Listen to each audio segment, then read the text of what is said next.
The impostor executive. You're him, aren't you? The CEO's voice echoes across the marble lobby. Pin Seong freezes, his fake resume burning in his pocket like a live coal. The strategist from Singapore who turned around 3 Fortune 500 companies? 30 seconds. That's all he has to decide. Admit he's nobody, or step into the biggest lie of his life. The air conditioning in the Lego Seoul corporate tower lobby hums like a sleeping beast. Pin Seong adjusts his tie for the 7th time, the silk feeling like a noose against his throat. He's here for a contract role. Data entry, maybe. Something to pay rent for another month. Something invisible. The marble beneath his feet costs more than everything he owns. You're him, aren't you? The voice cuts through the atrium like a blade. Pin Seong turns. The woman approaching him wears a power suit that probably costs 3 months of his imaginary salary. Her heels click with the precision of a metronome. Behind her, 2 executives in sharp blazers follow like an entourage. CO badge. The letters gleam under the crystal chandelier. His mouth goes dry. I'm sorry, I think there's been. The strategist from Singapore. Her eyes light up with something that looks like relief. The one who turned around Kimtech, Lagoon Industries, and Dataflow Global. We've been expecting you. Pin Seong's brain short-circuits. His resume, the one he submitted last week for a junior analyst position, mentioned Singapore. Once. A weekend trip. To visit his cousin. Mr. Adeyemi will be thrilled you arrived early. She extends her hand. Her grip is firm, expectant. I'm Janet Okonkwo, Chief Operating Officer. We're in crisis mode, and frankly, you're our last hope. The world tilts slightly. Pin Seong sees his reflection in the polished elevator doors behind her. A man in a borrowed suit, carrying a fake leather briefcase from the market, pretending to be someone he's not. He's been pretending his whole life. Different companies, different titles, always running before someone discovers the truth. But this is different. The board meeting starts in 10 minutes, Janet says, already walking toward the elevators. I hope you're ready to save us. His legs move before his brain catches up. Survival instinct. The same instinct that's kept him employed, housed, fed for the past 5 years. 30 seconds in the elevator. That's all he has. Janet scrolls through her tablet, muttering numbers that sound catastrophic. Revenue down 43%. Employee retention at an all-time low. If we don't turn this around in 60 days, the Seoul headquarters is pulling the plug on our entire West African operation. The elevator climbs. Floor 15. Floor 20. Floor 25. I have to tell you something. Pin Seong starts. Save it for the board. Janet interrupts. They need to hear your vision firsthand. Floor 30. Floor 35. His heart pounds against his ribs like it's trying to escape. Sweat starts forming under his collar. He can still run. Press the emergency stop. Confess everything. Walk away. The elevator doors open to the executive floor. Floor-to-ceiling windows overlook Lagos, a sprawling cityscape of ambition and chaos, identical to the Seoul skyline visible on video screens throughout the office. The fusion of 2 worlds. After you, Janet gestures. Pin Seong steps into the hallway. Plaques line the walls. Awards, achievements, faces of people who actually earned their positions. The boardroom door looms ahead like the entrance to a cathedral. One question. Pin Seong's voice sounds distant, like it belongs to someone else. Why me specifically? Janet pauses, her hand on the door handle. Your reputation precedes you. 3 impossible turnarounds. Each company was about to collapse. You walked in, diagnosed the cancer, and cut it out. She leans closer, her voice dropping to something almost vulnerable. We need someone who isn't afraid to destroy the old system to build something better. She opens the door. 16 executives sit around a table that could land a small aircraft. The afternoon sun slants through the windows, casting long shadows across expensive suits and tired faces. A presentation screen shows graphs, all of them pointing down. Every head turns toward him. Pin Seong has run cons before. Small ones. inflating his resume, name-dropping companies he barely worked at. But this is Everest. Ladies and gentlemen, Janet's voice fills the room with forced optimism. Our savior has arrived. The older man at the head of the table stands. His suit is immaculate. His smile doesn't reach his eyes. Mr. Seong, your reputation is legendary. Please, tell us, how do you plan to save this company? 16 pairs of eyes. Waiting, hoping, desperate. Pin Seong's mind races. Every instinct screams at him to run. But his mouth opens, and words spill out.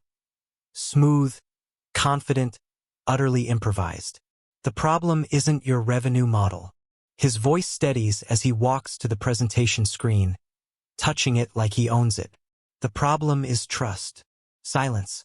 You can't fix numbers until you fix people. He turns to face them, channeling every TED Talk he's ever watched at 2 a.m. When employees don't trust leadership, they don't innovate. They don't fight for the company.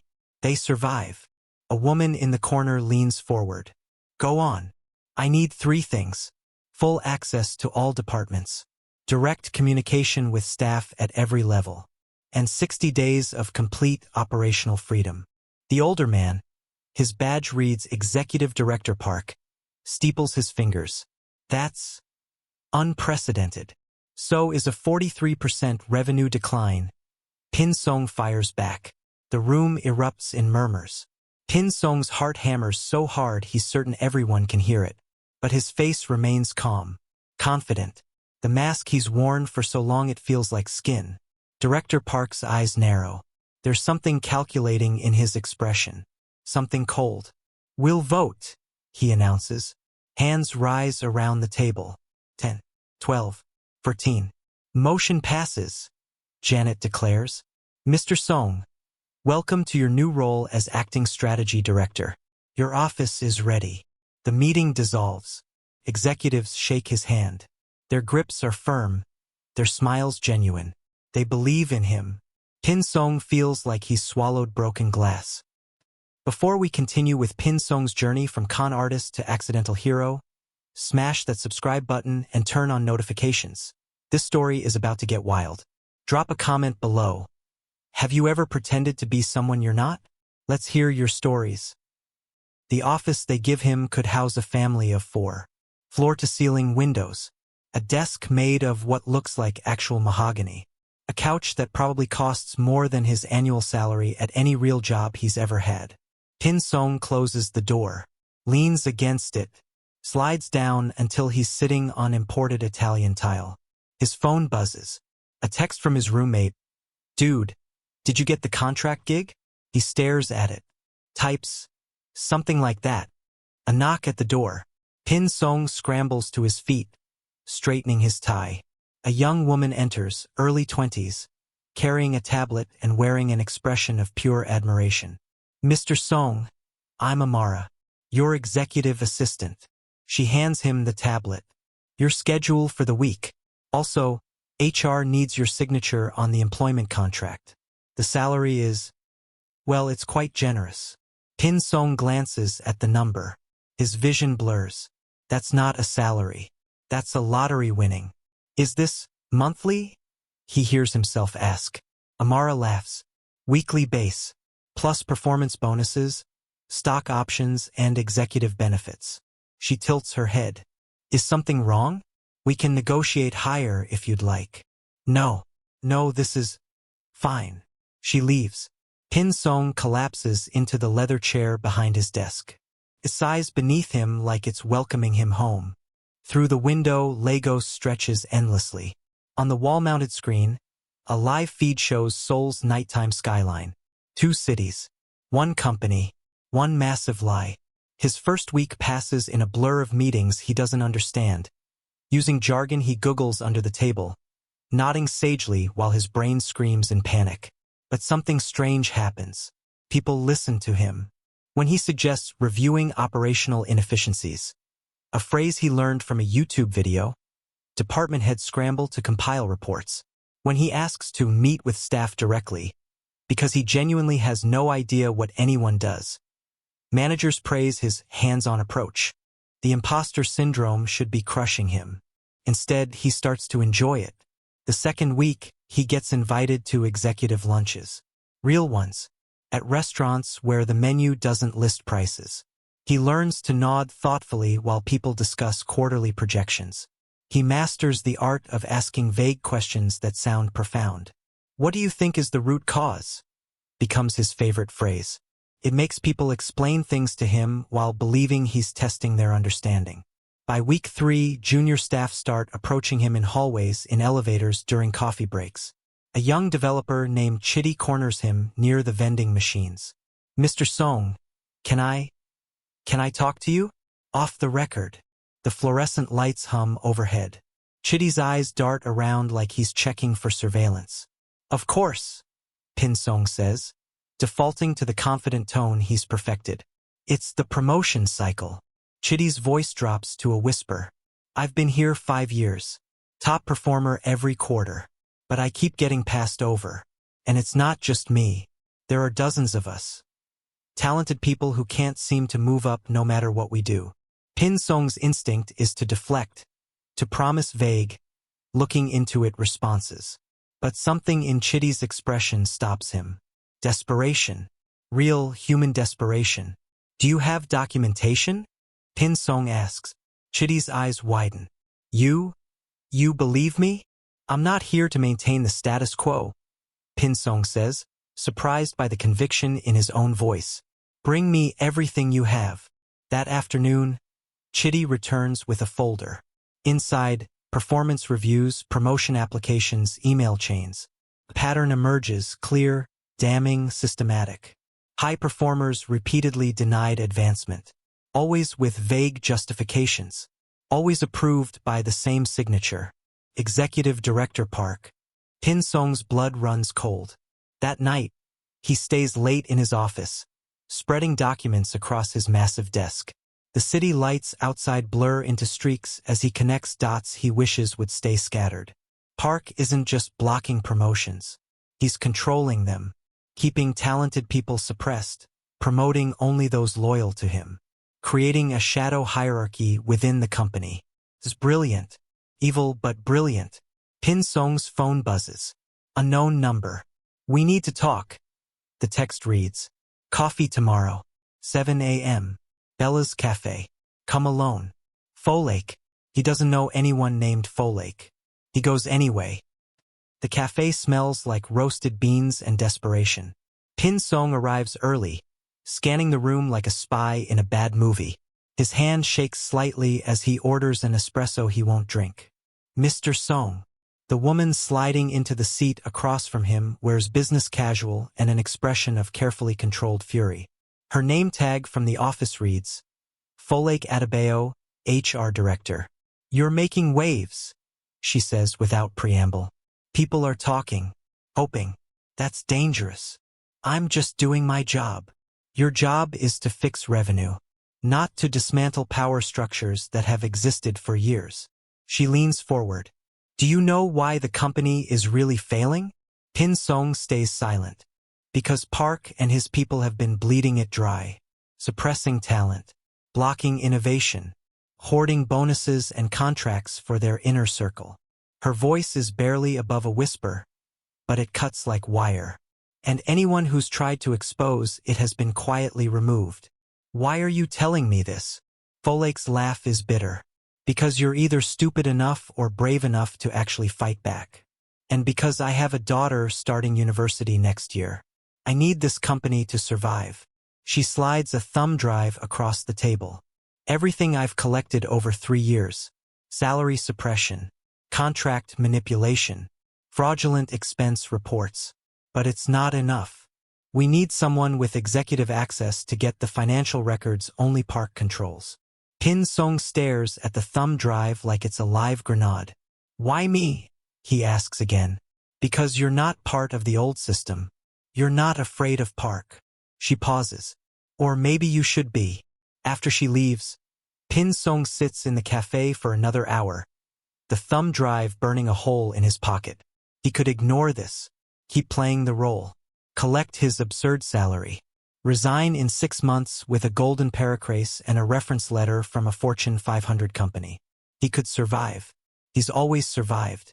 But that night, lying in his luxury apartment the company pays for, staring at the ceiling, he can't stop thinking about Chitty's face, about Folake's daughter, about all the people who believe he's actually someone who can save them.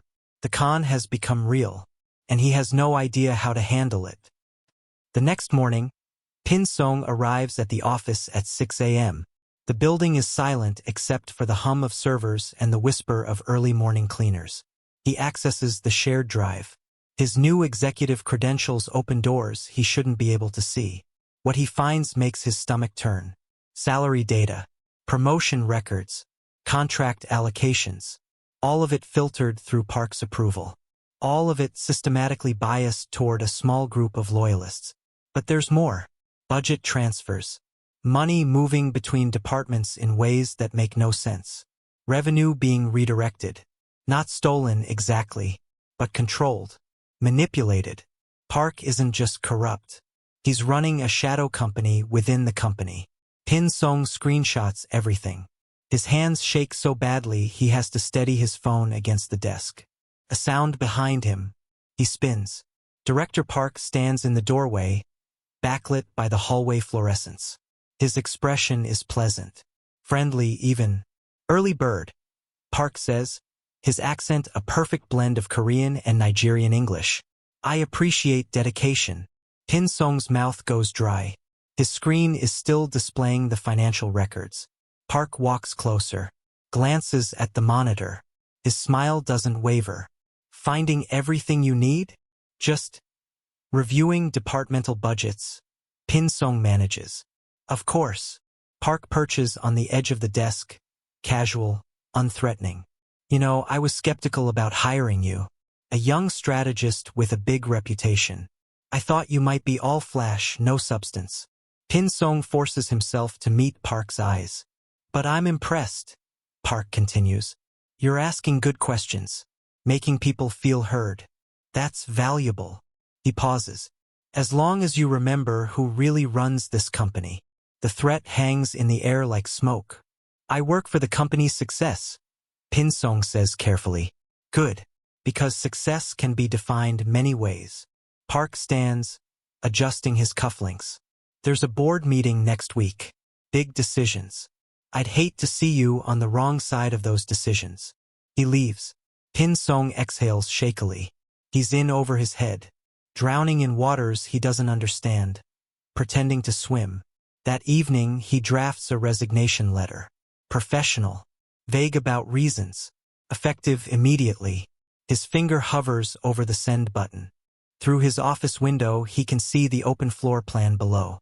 Junior staff working late. Chitty hunched over his computer. A young woman from marketing rubbing her eyes, probably underpaid and overworked. People who believe someone is finally fighting for them. His phone buzzes. A text from an unknown number. They're moving tonight. Emergency board meeting tomorrow. They're going to consolidate Park's control permanently. If you don't act now, it's over. F. Folake. Pin Seong stares at the resignation letter.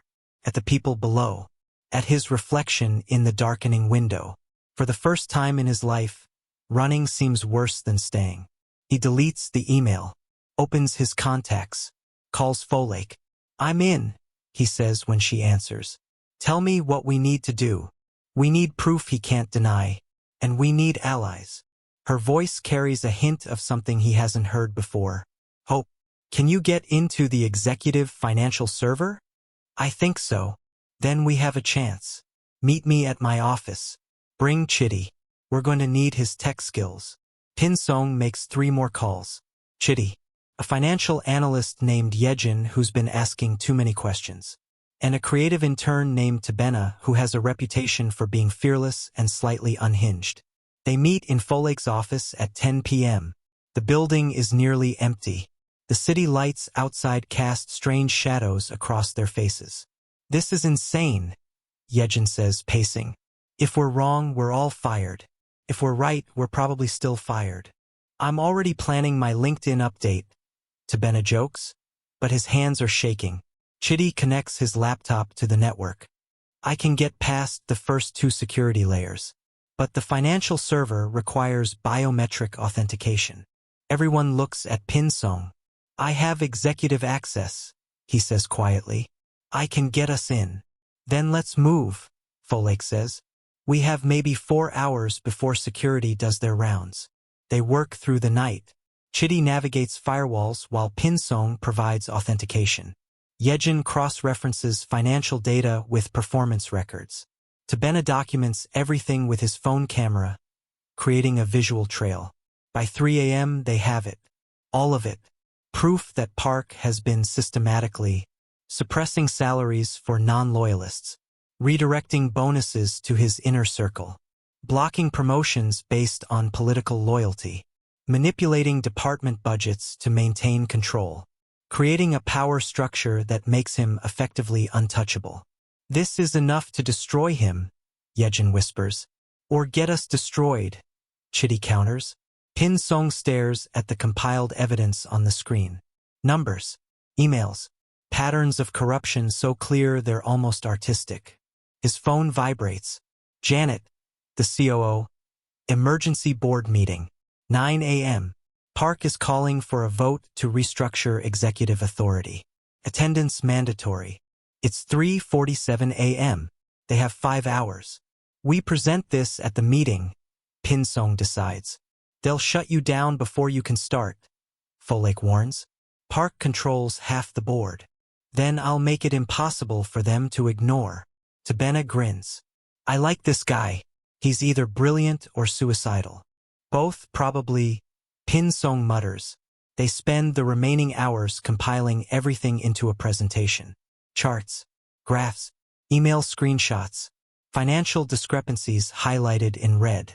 The evidence is damning, undeniable, but presenting it means confessing everything.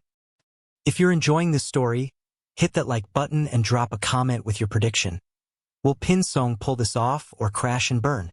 And don't forget to subscribe for more stories like this. The boardroom feels different at 9 a.m. Sunlight streams through the windows, but the atmosphere is dark, tense. All 16 board members are present, plus Janet, plus Park sitting at the head of the table like a king at court. Pin Seong arrives last, his laptop clutched against his chest like a shield. Every eye turns to him, some curious, some annoyed. Park's expression is pleasant, but his eyes are ice. Mr. Seong, Park begins. Thank you for joining us. We have important matters to discuss. Restructuring executive authority to streamline decision-making. Code 4. Park wants absolute control. I understand, Pin Seong says. His voice is steady. His heart is a war drum. But before we vote, I have findings to present. About our revenue decline. Park's smile tightens. Perhaps another time. It'll take 10 minutes. Pin Seong interrupts. Unless the board would prefer to make decisions without all available information? Janet glances between them. Let him speak. Pin Seong connects his laptop to the presentation screen. His hands are sweating so badly he nearly drops the cable. The first slide appears. Revenue trends over 3 years. Our decline isn't due to market forces or competition. Pin Seong begins. It's internal, systematic, intentional. Murmurs around the table. That's absurd, Park says calmly. We've all been working tirelessly. Let him finish, Janet commands. Next slide. Salary data. Promotion records. The pattern stark and undeniable. Employees with the highest performance ratings have the lowest promotion rates. Those loyal to certain executives receive disproportionate bonuses and advancement. A female board member leans forward. What are you suggesting? Pin Seong takes a breath. This is it. The moment everything either saves them or destroys him. I'm suggesting that Executive Director Park has been manipulating company resources to build personal power rather than company growth. The room explodes. Voices raised. Some in outrage. Some in defense. Park stands slowly. Mr. Seong, these are serious accusations. I hope you have proof beyond speculation and conspiracy theories. I do. Pin Seong clicks through slides, emails, budget transfers, financial records showing money redirected from innovation to Park's control departments. Salary data showing systematic suppression of talent outside Park Circle. The evidence scrolls past like a prosecutor's closing argument. Park's face remains calm, but a vein throbs in his temple. This is cherry-picked data, taken out of context. Then explain this. Pin Seong displays an email. Park's name at the top. Clear instructions to block 3 promotions despite unanimous manager approval. The stated reason, not aligned with our long-term vision. Underneath, Yejin's analysis showing all 3 candidates had previously questioned Park's budget decisions. Silence. You've been running a shadow company? Pin Seong continues, his voice gaining strength, keeping talented people down, promoting loyalty over competence. And our revenue reflects it. Innovation died because innovators were suppressed. Park's mask cracks. You have been here for 3 weeks. 3 weeks. And you think you understand the complexity of running a multinational operation. I understand corruption when I see it. You self-righteous. Park catches himself, but the room has shifted. Board members are looking at him differently now. Janet speaks, her voice cold. Director Park, would you like to address these specific allegations? They're fabrications, clearly doctored by someone with an agenda. Park turns to Pin Seong, and there's murder in his eyes. Someone who isn't who he claims to be. Pin Seong's blood freezes. Park smiles slowly. Yes, I did some research on our miracle strategist. Interesting what you find when you dig. Tell me, Mr. Seong, did you actually turn around 3 Fortune 500 companies? Or is your entire resume a carefully constructed lie? The room goes silent. Pin Seong feels 16 pairs of eyes boring into him. Waiting. Judging. This is it. The moment he's been dreading since that first elevator ride. He could double down. Defend the lie. Attack Park harder. Maybe survive long enough to escape. Or he could do something he's never done. Tell the truth. Pin Seong closes his laptop. Faces the room. Director Park is right, he says quietly. I'm not the legendary strategist you hired. I never turned around 3 companies. I was just a contract applicant who got mistaken for someone else due to a scheduling error. Gasps. Shocked faces. Janet's expression crumbles. I'm a con artist. Pin Seong continues. I've spent my entire career inflating credentials, jumping between companies before anyone discovers I'm not who I claim to be. I came here for a data entry job, and I lied to keep this position because I was afraid of being nobody. Park leans back, triumphant. There we have it. Everything he's presented is the desperate scramble of a fraud trying to deflect from his own deception. But Pin Seong raises his voice. Being a fraud doesn't make the evidence fraudulent. He reopens his laptop, displays a new slide. These financial records are from your own servers. These emails have digital signatures. This salary data comes from HR's protected database. Either I'm the world's greatest hacker, or this is real. He looks directly at Park. I may be a liar about my past, but I'm telling the truth about yours. Pin Seong turns to the board. I don't deserve this position. I never did. But these employees deserve better than a system rigged against them.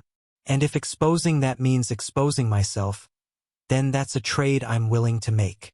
His hands are shaking. His voice cracks, but he keeps going. You want to fire me? Fine.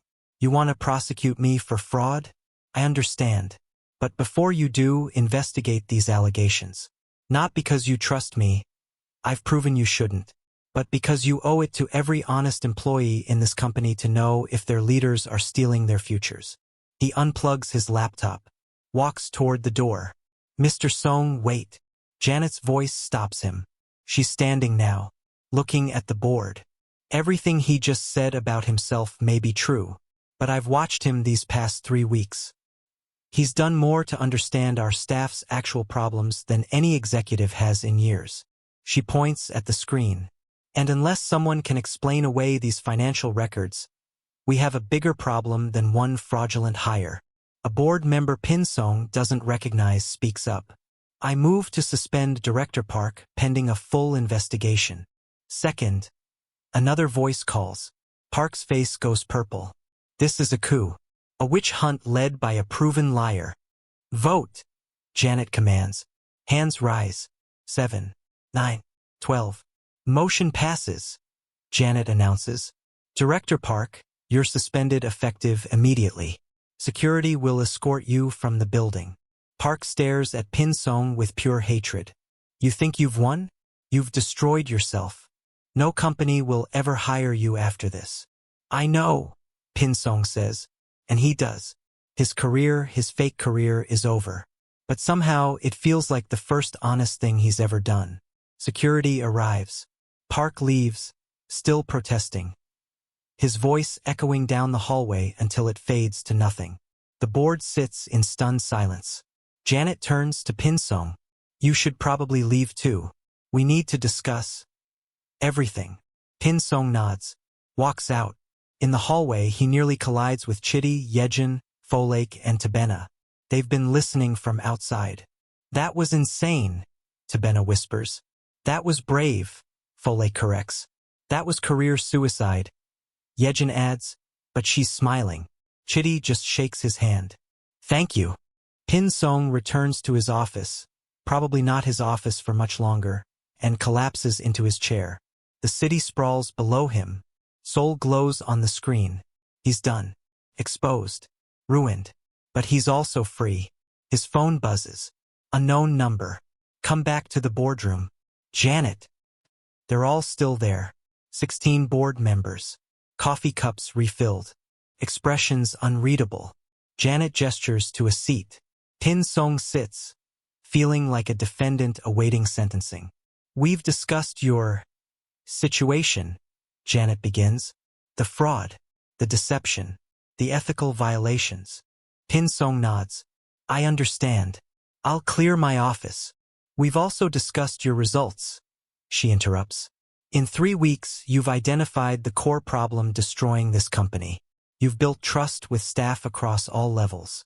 You've demonstrated courage under pressure. She pauses.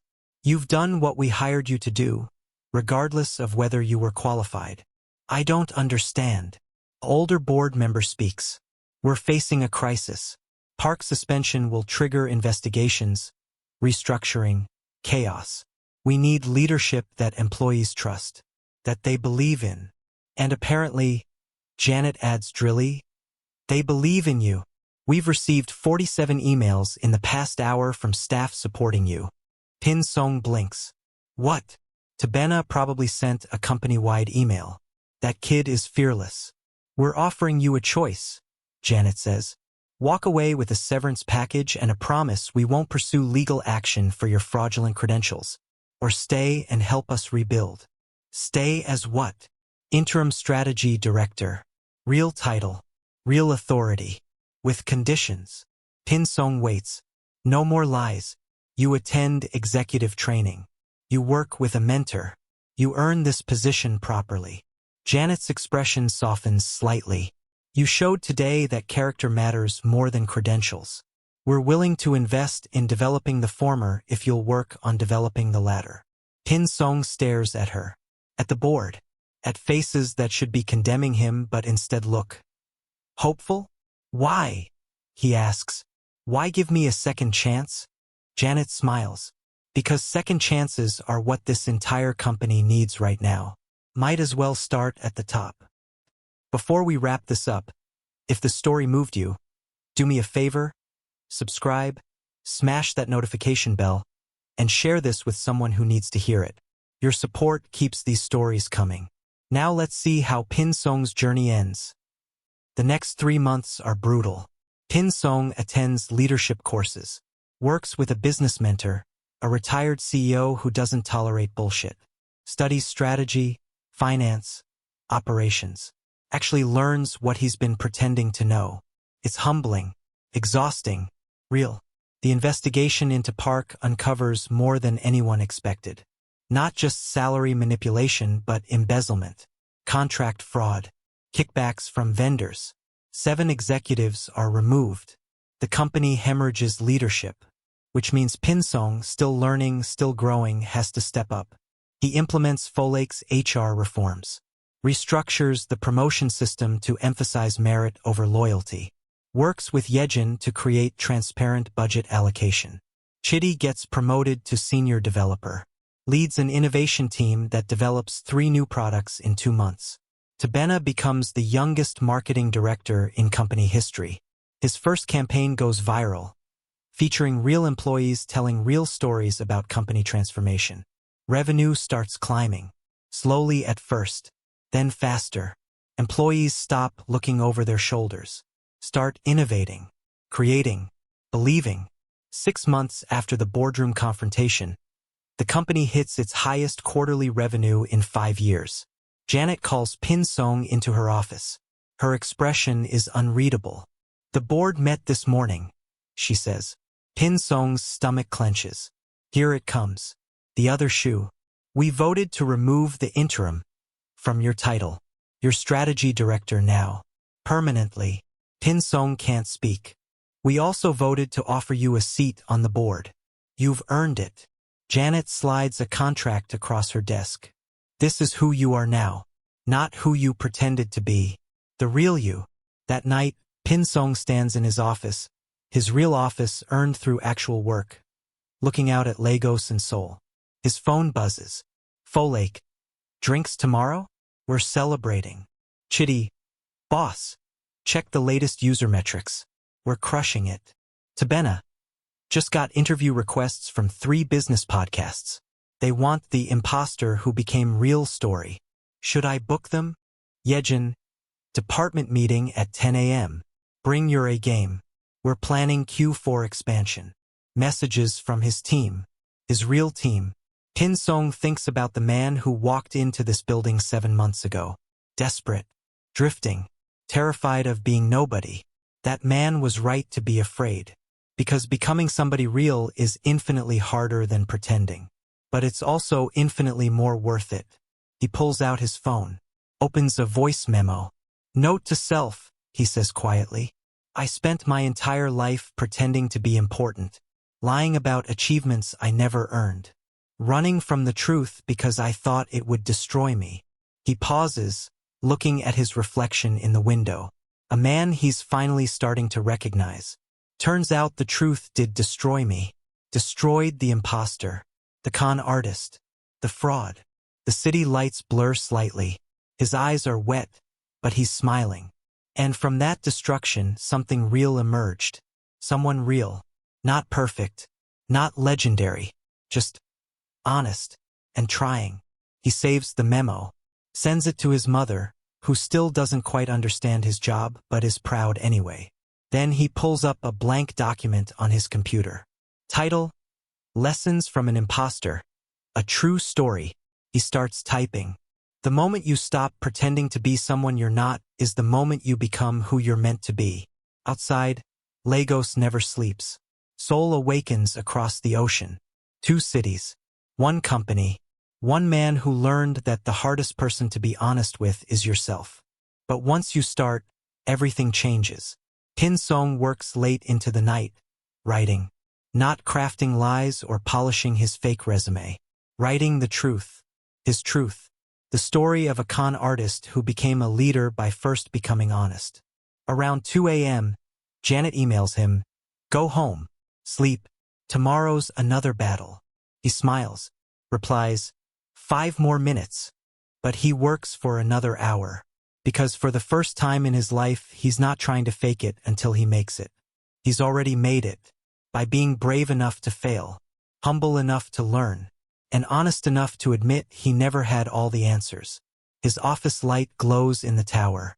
A single beacon in the massive building. Inside, Pin Seong saves his document, closes his laptop, takes one last look at the twin cities outside his window. Then he goes home, to an apartment he earned, to a life he built honestly. Tomorrow there will be new challenges, new problems, new moments where he has no idea what he's doing. But he'll face them as himself. Not as a legend, not as a fraud, just as Pin Seong, a man who learned that sometimes the best way to find yourself is to stop pretending to be anyone else. The lights in his office go dark. The city continues its endless rhythm. And somewhere in the building's database, his employee record reads, Pin Seong, Strategy Director. Started 6 months ago. Status, permanent.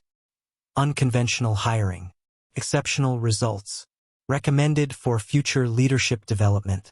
No lies, no deception, just truth. Finally,